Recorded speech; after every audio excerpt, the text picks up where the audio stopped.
Hola, ¿cómo están? Mi nombre es Marina Bucico, soy especialista en cuidados respiratorios de SATI, UNSAM. Soy jefa de servicio de kinesiología de la Clínica Olivos y participo del capítulo del CKI, que es el capítulo de kinesiología intensivista de SATI. Bueno, hoy vamos a dar una breve charla acerca de oxigenoterapia, cánula nasal de alto flujo y ventilación no invasiva en pacientes con insuficiencia respiratoria aguda por COVID-19. La realidad es que son temas muy grandes. Los tres vamos a tratar de abordarlos de forma bastante pragmática para que sirva en el abordaje del kinesiólogo bedside, ¿no?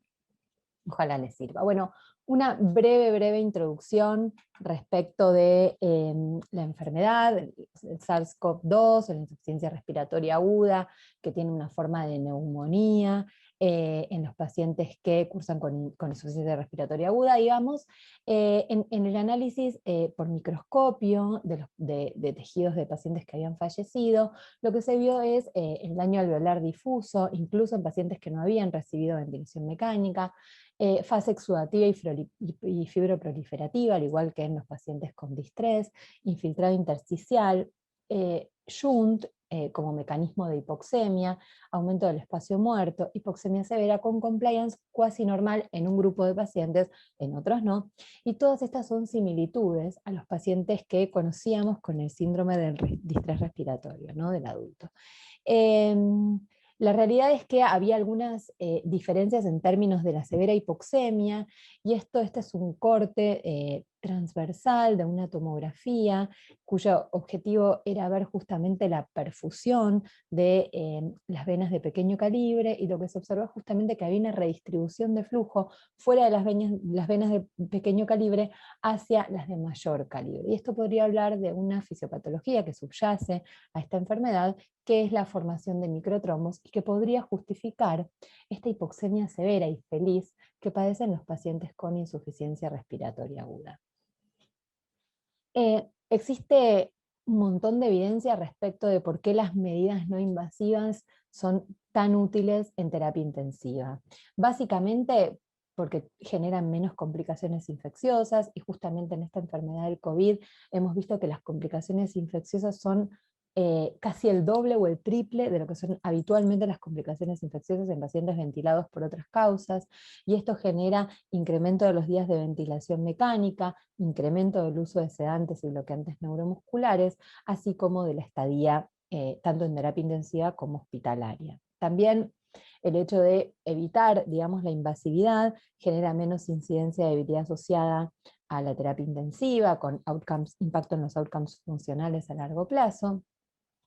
Y existía ya algo de evidencia de beneficio en términos de la implementación de cánula nasal de alto flujo en pacientes con insuficiencia respiratoria aguda e hipoxémica, digamos. Había evidencia ya previa, el estudio Florali y otros, en favor de la utilización de cánula nasal de alto flujo. ¿Cuáles serían las contras de utilizar medidas no invasivas en este grupo de pacientes? Bueno, estos pacientes requieren, cuando se instauran las medidas no invasivas, de un monitoreo cercano. Esto lo voy a decir varias veces en la charla.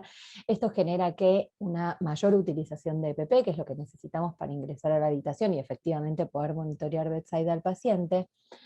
Otra de las complicaciones que podía generar las medidas no invasivas era en términos de aerosolización. Cuando se inició la pandemia, yo igual después les puse una diapositiva respecto de esto, se vio que maniobras como la utilización de máscara de Venturi, si se corría la cánula de alto flujo, o la aerosolización producto de la utilización de BNI con una sola rama, podría impactar en la transmisión de la enfermedad en los cuidadores de salud. La realidad es que esto de a poquito se fue desvirtuando, porque se observó que si aquellos trabajadores de la salud que utilizaban adecuadamente el EPP, no había evidencia de que pudiesen contagiarse mediante la aerosolización. Sin embargo, esto también lo vamos a ver en un ratito, hay un montón de medidas que deben tomarse para evitar la contaminación tanto del ambiente como del personal de salud.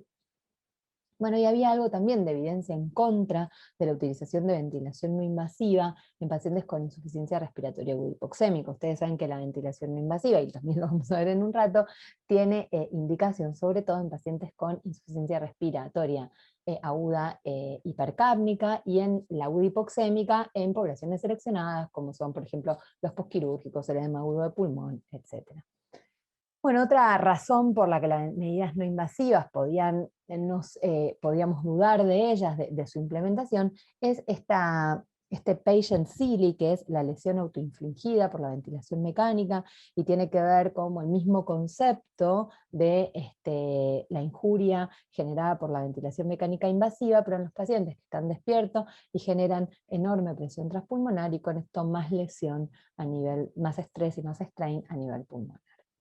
Y bueno, finalmente la complicación más grave y el gran problema que tienen las medidas no invasivas es el retraso en la intubación, y con esto una posible chance de empeorar los outcomes de estos pacientes. Dicho esto, vamos a arrancar entonces con la parte de oxigenoterapia.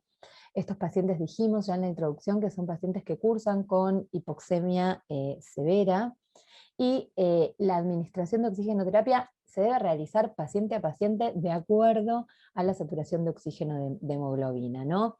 Uno puede indicar una dosis inicial, generalmente ahora lo vemos, indicamos iniciar con cánulas nasales a bajo flujo, y luego se deben fijar los objetivos en términos de cuánto es el objetivo para ese paciente de saturación. ¿Y por qué hago hincapié con esto? Porque habitualmente uno propone una saturación, por ejemplo, del 95% en los pacientes que solo tienen insuficiencia respiratoria aguda, neumonía por COVID.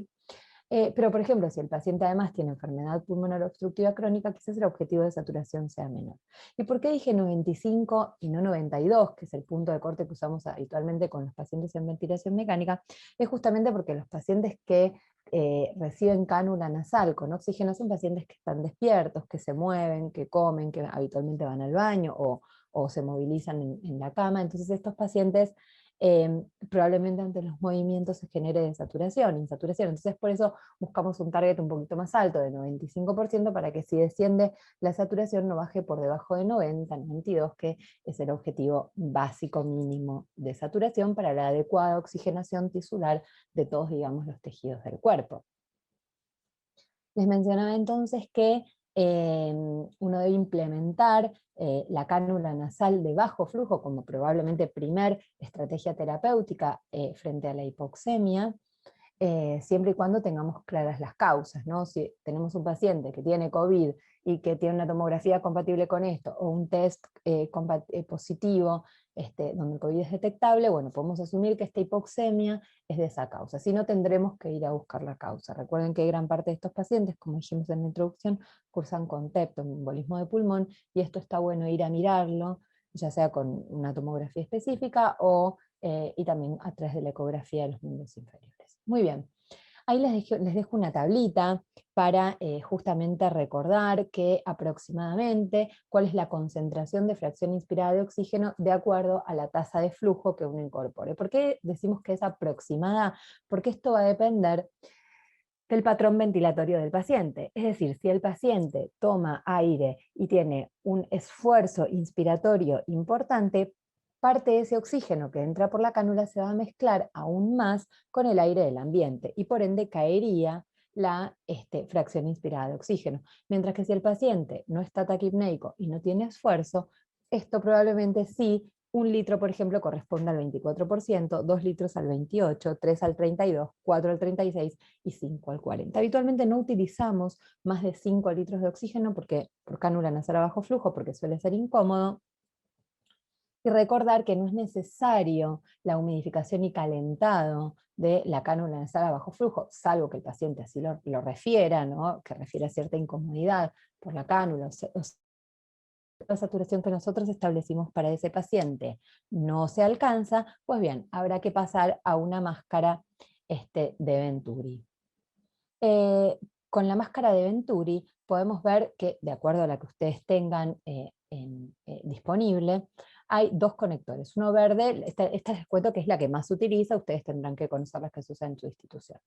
Hay un conector verde y un conector blanco. El conector blanco es de alto flujo o de un flujo más elevado, mientras que el conector verde es de bajo flujo, y ahí están 4, 6 y 8 litros por minuto corresponden al conector verde, y 10, 12 y 15 litros por minuto es lo que uno debe setear y correr el adaptador de acuerdo, si ustedes pueden ver acá en la diapositiva, que están los porcentajes de FiO2. Nuevamente, como les decía previamente, esta es una fracción inspirada de oxígeno aproximada, producto que depende de la demanda ventilatoria del paciente. En algún momento no se utilizó la máscara Venturi con pacientes con SARS-CoV-2 por su mayor aerosolización, pero esto la verdad que ha quedado ya un poquito en desuso. Finalmente, lo que se suele utilizar en los pacientes con COVID es que una vez que ya no toleran, que ya no les alcanza, mejor dicho, con la cánula bajo flujo, generalmente se pasa a la máscara de reservorio. ¿Y esto por qué? Voy a volver 2 diapositivas atrás, porque ustedes fíjense que con 5 litros, saben que muchos pacientes respiran por la boca y eso hace caer la fracción inspirada, pero llegamos a 40%, ¿no? Que es algo similar a lo que llegaríamos con 15 litros con una máscara Venturi. Entonces, si el paciente desatura o uno cree que debe aportarle mayor cantidad de oxígeno, habitualmente pasamos directamente de la cánula nasal a la máscara de reservorio. Y las máscaras de reservorio tenemos de dos tipos. Una máscara de reinhalación parcial, que lo que vemos es que parte del aire que expira el paciente vuelve a ingresar a la vía aérea, vuelve a ingresar a la vía aérea. Y tenemos máscaras de no reinhalación, que tienen esto que se conocen como las válvulas unidireccionales, que permiten sacar el aire y no ingresarlo. Entonces el paciente toma el aire que viene del reservorio, saca el aire que sale gran parte por las válvulas y no reinhala ese aire con dióxido de carbono y bajo en fracción inspirada de oxígeno que había exhalado previamente. Ese concepto es muy importante. Y fíjense que de acuerdo a la cantidad de litros que uno coloque en la máscara, entre 6 y 10 y 15, si es de no reinhalación, podemos llegar a fracciones inspiradas muy elevadas. Y esto es sumamente importante, ¿no? Porque uno a veces ve un paciente con máscara de reservorio, de no reinhalación, es decir, estas que tienen las válvulas unidireccionales, y uno se queda tranquilo porque satura 95 o 96.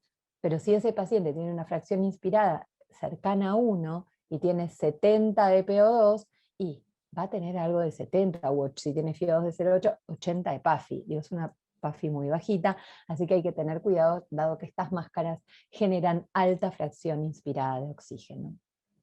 Otro punto muy importante acerca de la utilización de estas máscaras de oxigenoterapia es que siempre el reservorio debe estar adecuadamente inflado, de modo tal que si el paciente toma aire, ese reservorio se desinsufle, pero no más de la mitad de lo que es esa máscara. Obviamente que esto no es que uno lo mide, si es exactamente la mitad, un tercio y demás, pero sí debemos tener claro que cuando el paciente toma aire no se debe colapsar totalmente, porque esto va a hacer, por supuesto, caer la fracción inspirada de oxígeno. Las máscaras de reservorio son muy bien toleradas por los pacientes.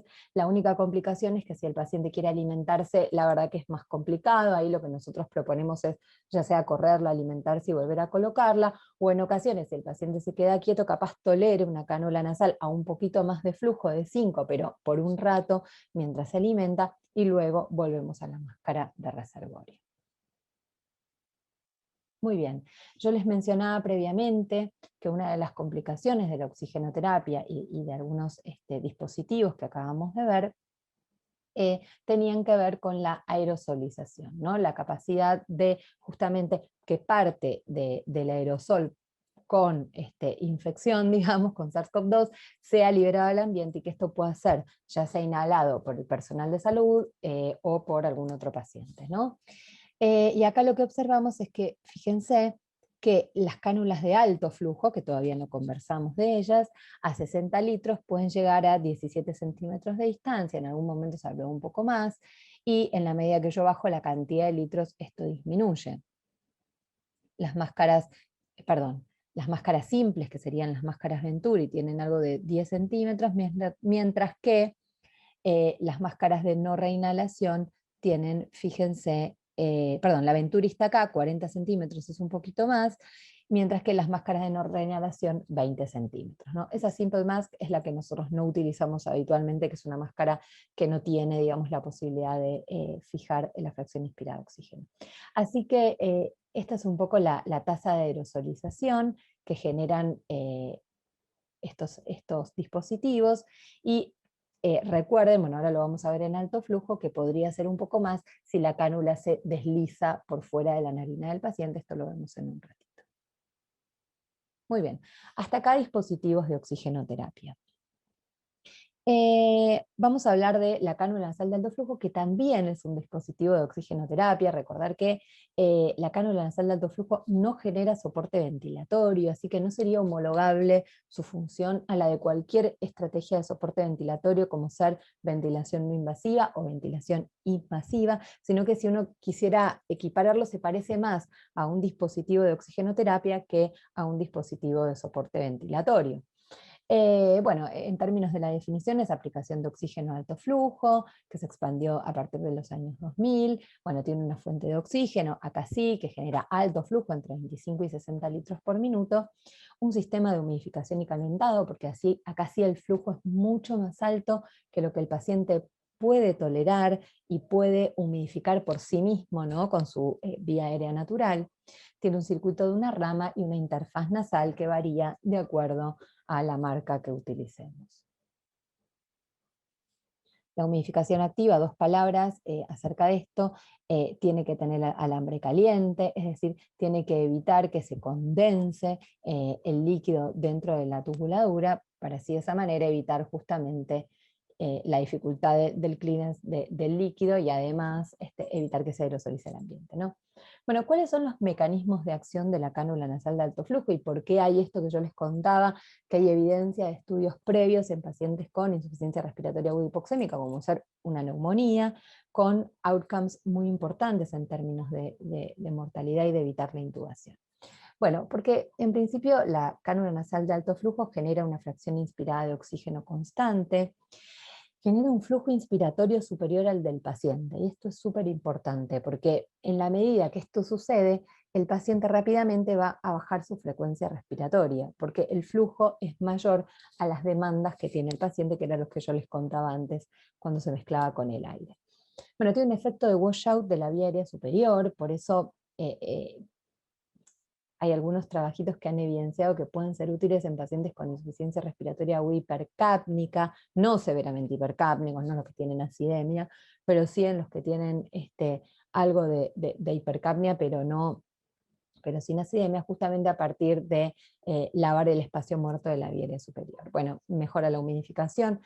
En la mayoría de los estudios se observa que si el paciente tiene cerrada la boca y el flujo es elevado, el que uno aporta, bueno, podría generar algo de presión positiva en la vía aérea. Nuevamente, esto es muy variable, algunos estudios hablan de 3 centímetros de agua y otros dicen que llega hasta 7 centímetros de agua, sería una especie de CPAP, pero cada vez que el paciente abra la boca, esta presión va a bajar y esto no es estable durante todo el ciclo ventilatorio, con lo cual no lo podríamos asemejar a un nivel de PIP que uno podría otorgar a través de, por ejemplo, la ventilación no invasiva, ¿no? Esto está bueno subrayarlo, es verdad que tiene algo de efecto PIP, pero no es estable durante todo el ciclo ventilatorio. Sí genera un aumento del volumen de fin de expiración, es decir, habría una cierta mejoría de la capacidad residual funcional a partir del aumento de la misma, y una disminución de la presión esofágica, del esfuerzo ventilatorio, con el mismo BT. Y esto también parece evidente que está relacionado o viene de la mano de la disminución de la frecuencia respiratoria y con esto la mejoría en el esfuerzo.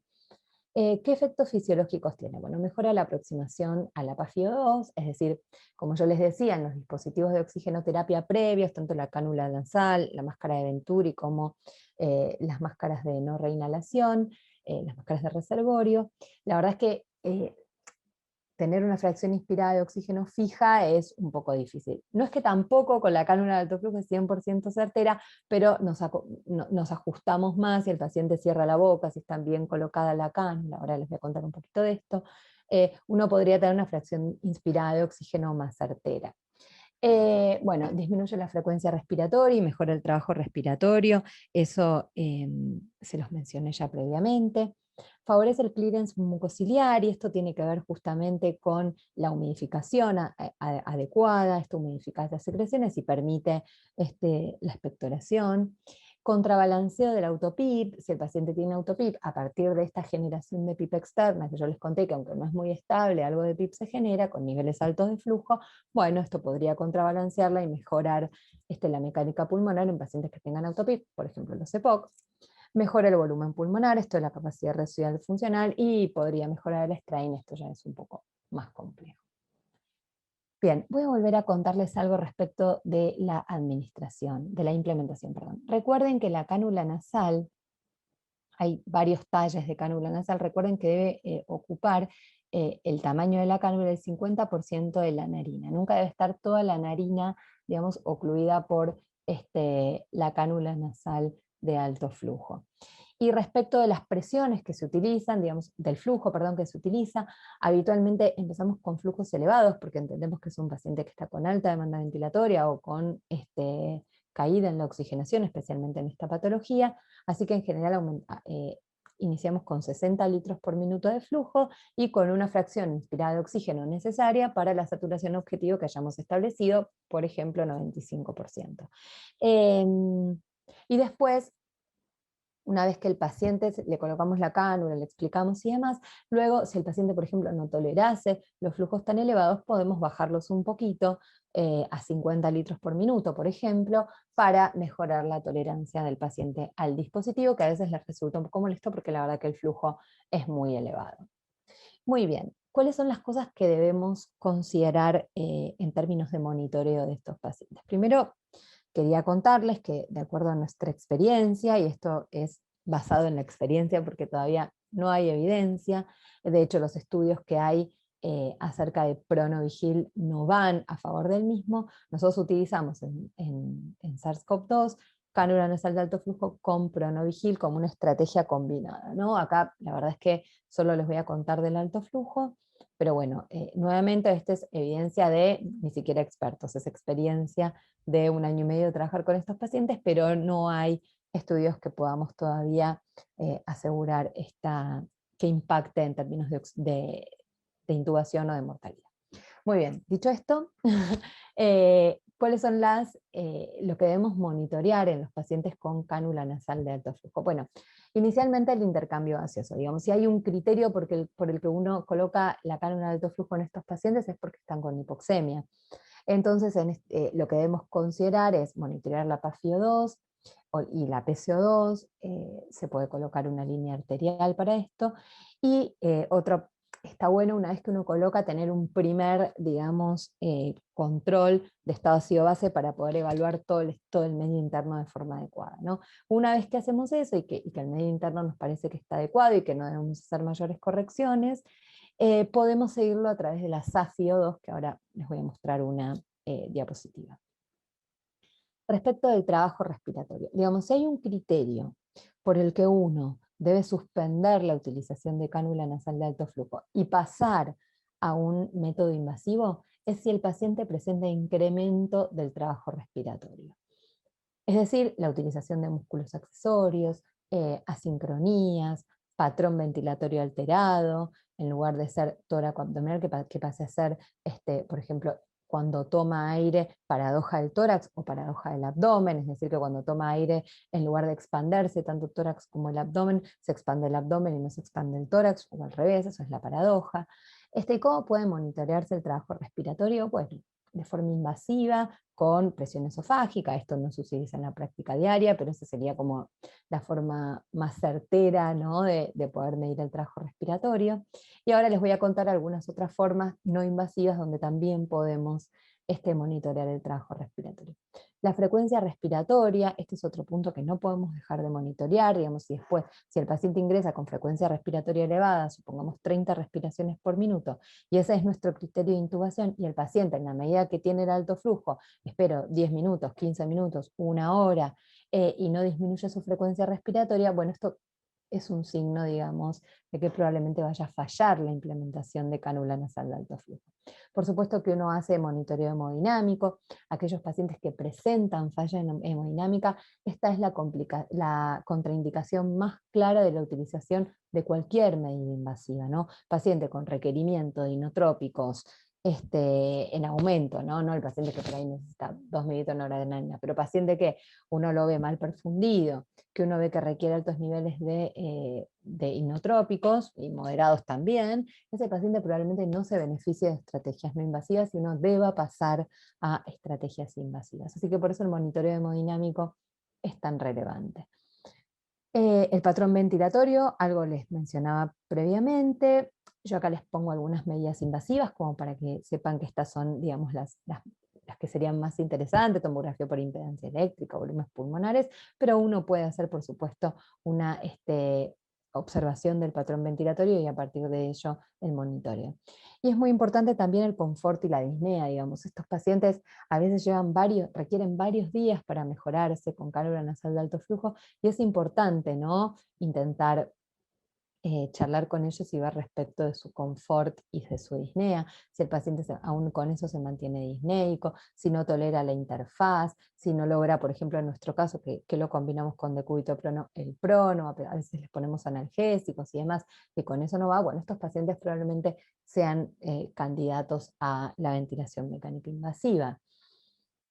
Y también el monitoreo de las complicaciones. Digo, a veces los pacientes realmente tienen intolerancia, se arrancan la cánula nasal de alto flujo, y a partir de eso debemos tener un monitoreo cercano para rápidamente pasar a otra modalidad, ¿no?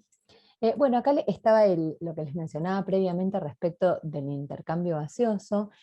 Fíjense la buena correlación que tiene en esta diapositiva. Este es el estudio que acá está citado. Cualquier estudio que necesiten me lo pueden pedir por mail.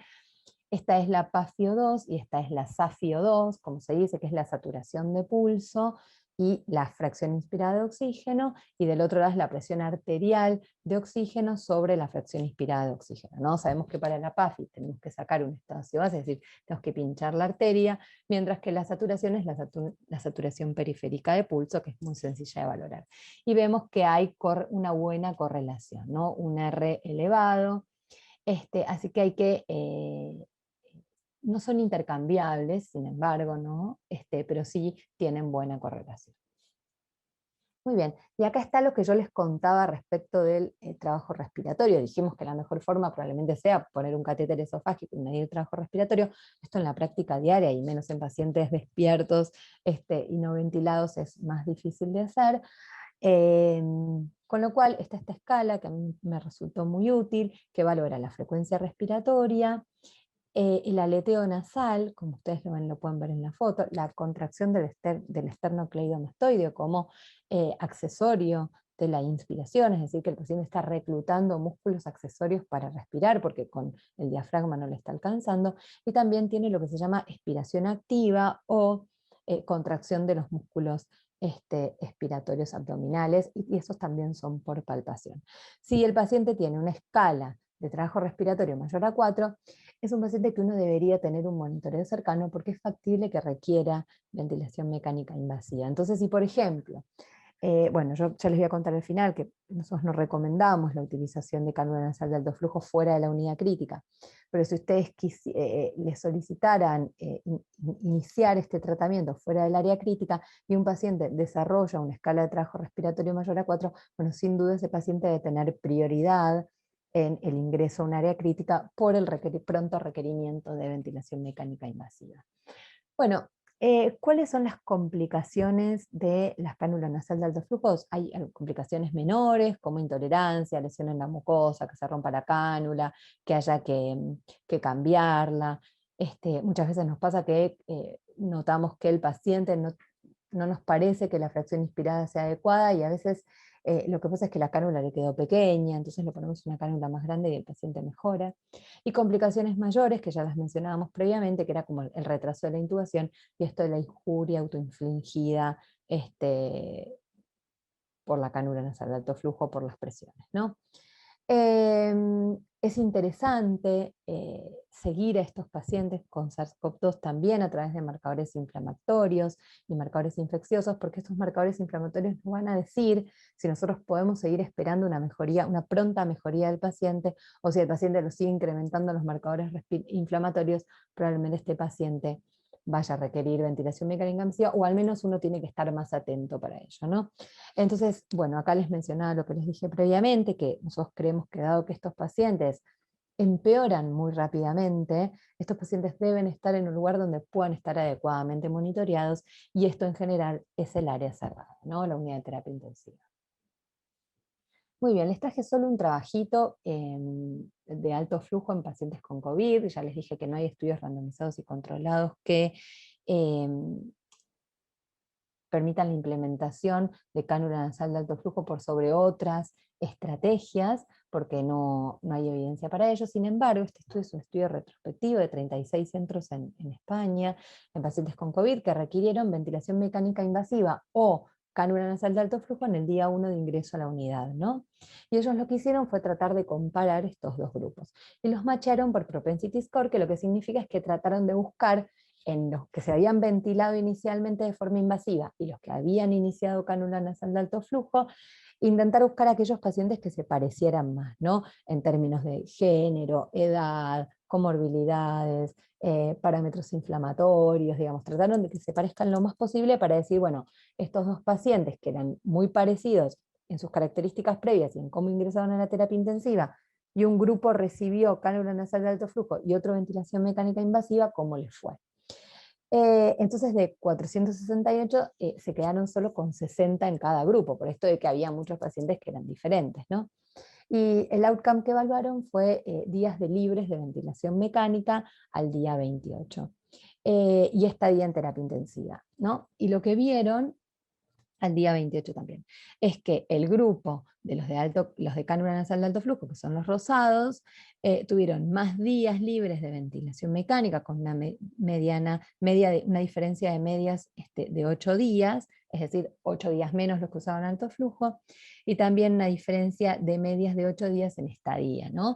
Sin embargo, la mortalidad, a pesar de que fue mayor en el grupo de ventilación mecánica invasiva, no fue diferente estadísticamente, porque la verdad que se quedaron con poquitos pacientes por esto del macheo que yo les contaba inicialmente.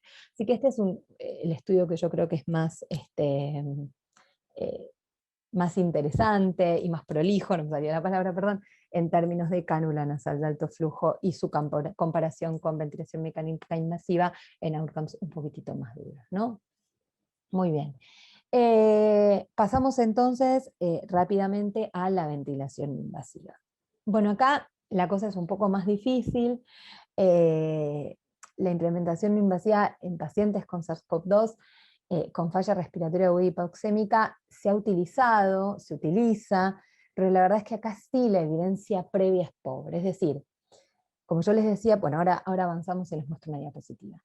En términos de monitoreo, requiere el mismo monitoreo clínico que ya conversamos en la cánula nasal, con la cánula nasal de alto flujo, es decir, el monitoreo de trabajo respiratorio, el monitoreo de frecuencia respiratoria, el monitoreo de la sincronía, en este caso paciente ventilador, y justamente se suma todo aquel monitoreo relacionado a la ventilación mecánica, del cual yo no voy a charlar hoy, pero sí es importante el ajuste de las presiones, el ajuste, tratar de machear el tiempo inspiratorio del paciente con el tiempo inspiratorio del respirador, es decir, todo este monitoreo nuevamente requiere de un paciente que requiere monitoreo cercano y de estar en un área donde pueda pasar rápidamente a ventilación mecánica invasiva en caso de que lo requiera. Y otra cosa que es muy importante es que en la ventilación no invasiva, tanto en pacientes con COVID como en el resto de los pacientes, requerimos de tener disponibilidad de interfaces, diferentes interfaces, es decir, no la misma interfaz le va a cada paciente, así como hay tubos para número de tubo, ¿no? Tenemos el tubo 7, el 8, el 8,5, el 9 y demás.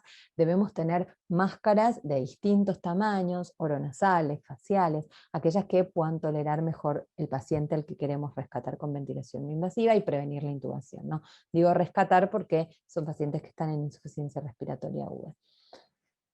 También debemos tener dispositivos adecuados para la implementación de ventilación no invasiva. Ahora repasamos un poquito de esto, y lo que resulta clave, y que está bastante descrito en la bibliografía, es la experiencia en el equipo tratante. Es decir, uno no empezaría a hacer su curva de aprendizaje en ventilación no invasiva en este grupo de pacientes.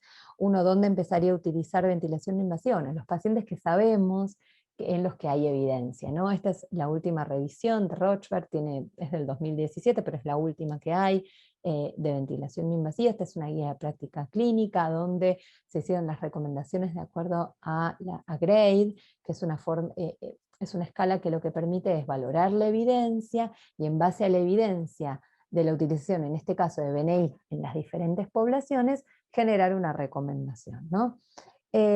Y GRADE recomienda la aplicación de ventilación no invasiva, o mejor dicho, esta guía de práctica clínica, en los pacientes con reagudización de POC, hipercápnicos con acidemia, y en los pacientes con edema agudo de pulmón como recomendación fuerte.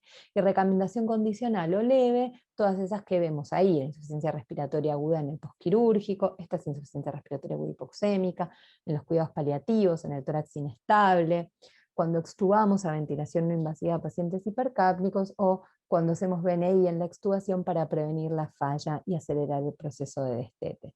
Y en el resto de los pacientes tenemos recomendación en contra o sin recomendación. Fíjense que en la insuficiencia respiratoria aguda de novo, por neumonía, por distrés o por infecciones virales, la verdad es que las guías no hacen recomendación del uso de la ventilación no invasiva. Ahí es donde, desde mi parecer, la cánula de alto flujo se ubica en una mejor posición respecto de este grupo de pacientes que la ventilación no invasiva, dados los antecedentes. Es verdad que esta es una enfermedad nueva y hay que construir la evidencia para la misma, ¿no? Hay un estudio randomizado y controlado, incluyeron pacientes que podían requerir venir por otras causas, como pacientes obesos o con hipercapnia previa. El outcome primario nuevamente eran días libres de soporte ventilatorio al día 28, y el outcome secundario, bueno, tasa de intubación, días libres de ventilación mecánica invasiva, etcétera, ¿no? El 60% isoprono en el grupo de cánula nasal de alto flujo, y en el grupo BNI, no. Muy bien, este es el grupo de pacientes: 54, ellos hacían Helmet, 55 en el grupo de cánula nasal de alto flujo, y fíjense que los pacientes no hubieron diferencias en el outcome primario, es decir, los días libres de ventilación mecánica entre un grupo y el otro fueron similares. Sin embargo, en el outcome secundario, que ustedes saben que cuando un estudio encuentra diferencias en outcomes secundarios, no es que necesariamente uno debe pararse en ese lugar y decir esto es así, porque el cálculo del número de pacientes se hizo para el outcome primario, ¿no? Uno debe realizar un nuevo estudio donde el outcome primario sea, en este caso, tasa de intubación en un grupo y en el otro. Intubaron 16 pacientes, que es el 30% en el grupo Helmet, y 28 pacientes, que es el 50% en el grupo de alto flujo, y esto les dio una diferencia significativa, con más días libres de ventilación mecánica y sin diferencias en mortalidad o en horas de intubación en un grupo y en el otro. Fíjense que si uno mira la curva de Kaplan-Meier, acá me pongo un poquito más así a mirarlo un poquito en detalle, ya que estábamos, es el único estudio randomizado y controlado que hay, así que le vamos a sacar el jugo. Fíjense que la mayoría de las intubaciones, esto es incidencia acumulada de intubación, se producen en el grupo de alto flujo dentro de los primer día, segundo día, ¿no? Y después la verdad es que las curvas se parecen bastante. Así que estos pacientes, y después lo otro que es interesante es que esta es la parte del material suplementario. Los que están en rojo, este es el grupo de alto flujo, ¿no? Y este es el grupo de los pacientes con Helmet, y esto es días hasta el día 28. Y lo que se ve es que los que tienen rojo es alto flujo. Y fíjense en el grupo de los azules, que es BNI, como casi todos los pacientes tuvieron, además de ventilación no invasiva, cánula nasal de alto flujo. Y los negros son los que se intubaron, ¿no? Entonces la verdad es que este estudio parece ser no cánula de alto flujo versus BNI, sino cánula de alto flujo versus BNI más cánula nasal de alto flujo, ¿no? Bueno, eso para charlar un poquito de este estudio. a mí me parece que no es un estudio en el que uno pueda pararse para decir que la ventilación no invasiva en este grupo es mejor que la canonasal de alto flujo. De hecho, el outcome primario no dio. Y por otra parte, lo que sí me gustaría rescatar de este trabajo, que es muy importante, es que este estudio se hizo en unidades que tenían amplia experiencia en la utilización no solo de Helmet, sino de ventilación no invasiva en general, tanto dentro de la unidad de terapia intensiva como fuera de la misma. Entonces, capaz, ellos pueden darse el lujo de abordar a estos pacientes de una manera que uno, si no tiene esa experiencia, probablemente no pueda hacer. Muy bien, esta es una revisión, como les decía previamente, no hay casi estudios randomizados y controlados. Hay estudios randomizados y controlados acerca de plasma en SARS-CoV-2, estudios randomizados y controlados de ivermectina, estudios randomizados y controlados del suero equino, estudios randomizados y controlados de un montón de drogas, pero no hay estudios randomizados y controlados de las distintas estrategias de soporte ventilatorio. Y yo creo que esto deviene de la dificultad que esto genera. Hay varios estudios ongoing que creemos que vamos a tener resultados previos. El que recuerdo ahora es de la NHS de Inglaterra. La NHS es como el sistema sanitario inglés que lleva adelante ese trabajo, así que esperemos tener resultados a corto plazo, ¿no? Bueno, este trabajito que les cuento es una revisión rápida, una revisión, no es sistemática, una revisión rápida de los estudios que usaron ventilación no invasiva, donde la mayoría son, como yo les contaba, estudios retrospectivos o series de casos. Se incluyeron 23 estudios, 4.700 pacientes, la mitad habían usado Helmet, la mitad NI, y lo que se vio, fíjense acá, en estas columnas, que los que usaron CPAP, el 50% tuvieron éxito versus el 40% en los que usaron ventilación no invasiva. Es decir, que la mayoría de los pacientes que ingresan a ventilación no invasiva van a fallar, ¿no? Y esto es importante tenerlo en cuenta, porque si uno considera que tiene la experiencia y las herramientas adecuadas para hacer un trial de ventilación no invasiva, uno tiene que estar muy, muy atento, porque uno de dos va a tener que recibir ventilación mecánica invasiva, y como vimos en el trabajo, esto se da los primeros días de soporte ventilatorio. Si uno finalmente, y a pesar de todo esto, decide hacer ventilación no invasiva porque cree que es la estrategia adecuada y ha consensuado eso dentro de su centro, de su trabajo, digamos, ¿cuáles son las recomendaciones técnicas? Bueno, lo ideal es utilizar máscaras oronasales o faciales, o pueden usar helmets si conocen acerca de esa interfaz, con codo azul. Recuerden que el codo azul es el codo que no tiene fugas. ¿Y esto por qué? Es porque debemos conectarlo a un ventilador que tenga el modo, el soft de ventilación no invasiva, justamente con el objetivo de disminuir la aerosolización. Y ese respirador debe tener, por supuesto, los filtros bacterianos, tanto inspiratorio como expiratorio. Es necesario que la sala donde se encuentre ese paciente o esos pacientes tenga o presión negativa o un filtro EPA, como pueden ver ahí. Ya les dije un montón de veces, pero bueno, lo vuelvo a decir, que estos pacientes requieren monitoreo cercano, que el lugar ideal para implementar esta estrategia es en el área de terapia intensiva, y que es muy importante en términos de éxito de la misma la experiencia previa en esta terapéutica. Muy bien, entonces si se van a implementar estas medidas no invasivas, tanto la ventilación no invasiva como la cánula nasal de alto flujo, nosotros recomendamos utilizar estricto EPP, eso está en inglés, por eso dice EPP.